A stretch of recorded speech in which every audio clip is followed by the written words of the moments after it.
And so just going through all that and battling depression, I'm like, God never left my side. My family, they spoke life into me, my children, my Auntie Carol. Sometimes she would come in and see me sleeping. After my divorce, I didn't sleep in my room for a whole year. I would sleep on the couch, and she would come in from midnight, and I would see her looking over on me. She would always check on me. She would think I was asleep, but she would always peep in, check. I said, look at her, check on me. That's when y'all was staying in the house over there, right? Yeah. I know. I used to drop off when we was getting off on midnights. Yes, so she was always my angel. She's always been very, very important. She said, we need you. I remember one time she just like, we need you. Just don't give up. We need you. And that meant a lot to me. And here I am today.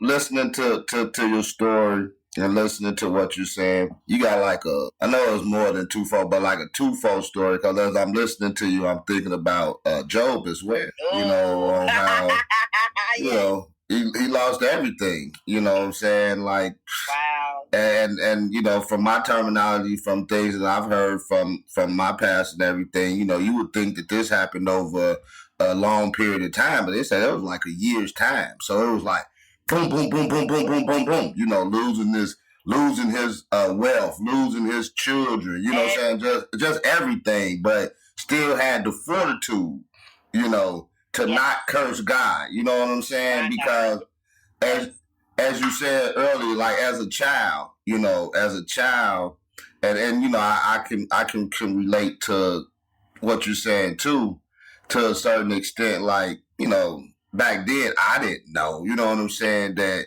God had a calling on my life and that I was going, you know what I'm saying? I chose to go through some of the things that I went through. Yeah. But as you said earlier, when we first started, you say that Carol, you used to go to church with Carol. You used to see her in her high heels and this and that.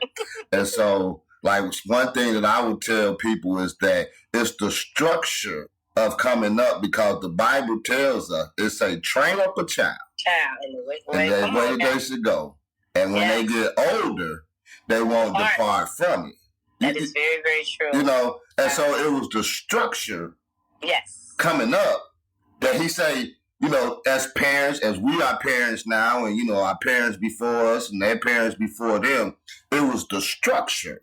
Yes. If you raise them, not saying that they gonna go off and that they ain't gonna go off and do their own thing and get lost and, you know what I'm saying, this and that, but because of what was put in them from the beginning, I will draw them unto me when it's time, you know. And so, like with the story that you say with Joseph, I would ask, because there's many variables to the story of Joseph. So I'm going to ask you one. What part of the story of Joseph would you say relates to you more? Oh, my goodness. Is it in the well? Is it when he had the colorful coats and his brother was jealous of him? When he was in the dungeon? Reading his story, all of that was intriguing to me. Like, just listening to how they did him, even the people that was close to him, him being the jealous child, being jealous of, because he was his dad's favorite, of course. And so, you know, a lot of it I could relate to. But I would say the most pivotal one that stood apart for me was when he was accused of sleeping with the king's wife. She sued him, and he denied her, and she lied, and he got locked up. And that was my favorite part. But the other one was everywhere he went, he was favored. Because I was the leader. No matter what situation he was in, even when he was in prison, he was in charge. When he got into the Pharaoh's house, he was in charge. And so now he's locked up, and he tells the two guys down there, like, look, hey, look out for me. If y'all go tell the king about me, you know what I'm saying? He down there, and he like, dang, they ain't even tell the king about me. Like, that's messed up. But then, what did the king need? An interpreter. An interpreter. Man, and guess what he said? Oh, I know somebody. And that right there is the reason I'm a co-owner of a learning center right now. Because someone that had that kind of power was I need her. I want her. I don't want her to come work for me, but I want her to be like right there, leading with me, not below me or beneath me, but with me. And so And that's how I have an amazing business partner. Because God told me about that. He's like, you're going to have a preschool. But I'm like, how am I going to pay for it? And the lady inboxed me 6 months was like, you're going to have a preschool. And I'm thinking, well, shoot, I got to get my credit up. I got to do this, got to do that. And I got a call in June. My school was open in August. All because of connection. All because someone came, they reached out to me because they needed something that I had.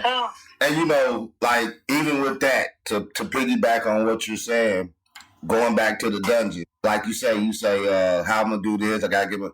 He already know. So he already knows when this gonna happen, just like he knew 21 years prior, before the phantom came, that he knew that it was gonna be a phantom in the land, and he knew that Joseph was gonna be that what he put in Joseph, he was going to be the one to be second in command in Egypt. But the Bible say really he was first in command. He was over Pharaoh, but you got to learn your position and be happy with it. And he was a very strategic man. Everything, because God is about order, right? He is. And so, you know, as I look at you on Facebook at times, and I see your both of your sons, they you know, every time you see them on Facebook, they're smiling, you know what I'm saying, just happy. And so, you know, like, as you say, with all the things that you went through, divorce, losing your parents, you know, your brother, this and that. And so you touched up on Joseph going into the dungeon. And as you said, and as it was said, that even when he went to the dungeon, he found favor with the guy that was over the prison. Yes. And so even then, this is the part that got me, Rosetta, is when he say, one day you was talking about the two men, and it say that he came to them and he saw that their countenance was down. And I saw, after reading this umpteenth million times, I had to stop and I had to think about that. I said, wait a minute. So he saw that they was disturbed because this wasn't like an ordinary day. This was, they were sad today. So I had to stop and think. I say, well, Lord, they was happy in the prison every day for him to notice that today wasn't a normal day. Normal day. And so as I say that to say that even in your trying times, you kept your head up. You kept the faith. You kept moving on with a smile on your face. You know what I'm saying? No matter how gloomy it may seem, he was with you. You know what I'm saying? And so even when you step onto a place, you know, like you say, I think it's only been 2 to 3 places that I ever been that I haven't been a supervisor or you know what I'm saying, man. It's only been a couple places that I've been. So it's like every time you step your foot on ground, God has already paved the way. Say, hey, you may start off here, but that's not gonna be your end result. You know what I'm saying? Not going in like, oh, I'm gonna go into the pawn shop and I'm starting off as a clerk, not knowing like, well, God got you. You're gonna be over this shop one day, and your store manager, that's your manager now. I'm gonna remove them out the way and put you in that position. But going in, we don't see that. But God does, though. And so, you know, I think that, like what you're saying, with the things that you've been through, and even when other people countenance is down, and you're in a position where you like, I don't deserve this. You know what I'm saying? Ain't that what he told him? He said, I don't deserve to be here. Yes. I don't want to be here, and I don't deserve to be here. And so when y'all get out, you make sure that you tell them that I'm in here. You know what I'm saying? When your dreams come to pass just like they did, and they left him in there 3 more years. How can you forget me after your dreams came to pass exactly how I told you that they were, and I'm still in that 3 years later? It wasn't his time. You see what I'm saying? So like with that's important. That's right there. It is important. Sometimes we want what we want and we rush it. But it's all timing. Everything is in divine timing. I'll tell everyone that. Yeah. God's timing. Because, you know, here's another thing, too. And because it say that when he was in the prison, and he came I love this story. And he came to the 2 guys, and he said, well, isn't it God who interprets dreams? And so he told them to tell him his dream. I said, wait a minute. I had to step back and say, hey, hold on, wait a minute. In the beginning, it said that he had a dream, right? Yep. Mm-hmm. It never talked about, up until this point, that he can interpret dreams. Interpret dreams, yep. So why he in this place? Wow. Where he feel as though he don't deserve to be and that he don't want to be, it was something moving in him that now he has another capacity that he had touched into because he went from having a dream to being able to interpret. Everything. My God. So a purpose. And so, like you say, you know, there are certain things in our life where we may feel like we're ready for something. We may feel like we're ready for the next move, but we're not ready yet. Exactly. That is very true. I remember working in corporate America, and I'm thinking, like, I'm sitting here working and making all this money for this company, and it was although it was a good career and it was a good job, it was good paying money, it required a lot of my time. Missing, being home with my kids and, just wanting to, just have more time with them. And I just remember wishing like I was just home more and it just took a lot of my time up with family that passed. I thought I had more time. And I just remember saying one day, like, I just be glad when I could just one day work for myself. Mm-hmm. And at that time, I didn't know in what way. I was always trying something outside of my job, like another, whether it was network marketing or something, where one day I was able to walk away and, work for myself, know. And so, now that time has come and now I'm able to employ people and now I'm able to hire people and give someone else hope the same way, people did to me. So it kind of really set the platform for me. Mm-hmm. Although it came with pros and cons, but the main thing was the foundation of learning how to be a business owner, because they would give you a store and say, hey, run it. Mm-hmm. So I was responsible for payroll. I was responsible for hidden budget. I was responsible for operating expenses and making sure we generated enough money to do that. And so now I get to take all of that lifelong lessons and apply it to my learning center. So I'm very grateful for that. It was like a paid internship. But even in that teaching, I would find myself teaching classes. My manager would pick on me to go and teach a manager's class. And I'll never forget, one day he got to see me in my element. And people would say, have you ever thought about being a teacher? And I was so shy to tell them that, hey, I'm a college dropout. I was in school to be a teacher, but then life happened. Mm-hmm. So I didn't share that at that moment, but I had just put teaching on the back burner thinking that I would never get back to it. Mm. And but everyone around me noticed, like, you never thought about being a teacher? I'm training now. I'm training in the pawn shop. I'm training them how to do jewelry. I'm training them how to look up sound. You've never thought about being a motivational speaker or a teacher? And I'm like, wow. And so that was just confirmation that has always been my purpose. Even in those situations, I still found myself operating in my purpose. And that's the thing too, you just keep going and don't give up. Now that's the thing, that you didn't give up even with, all the trials and tribulations, that you were faced with. And, that's what a lot of us, we tend to do when we're facing so much stuff. But everybody, but everybody has different levels. You see what I'm saying? Yes. And so, Absolutely. A lot of times you can go through stuff and don't have this word of God up in you, so you don't have anything to draw off of. You know what I'm saying? Because we know that the Bible said that I would never leave you nor forsake you. Yes. And so if I go into life and I go through things, without that in me, I tend to fall deeper and deeper. You know what I'm saying? Yes. Because I'm not acknowledging certain things. Mm-hmm. But then I can go through some things, but I got this word, you know what I'm saying, to draw off of. He who is greater in me is greater than he who is in the world. So no matter what I may be going through right now, I know, you see what I'm saying? That he can pick me up.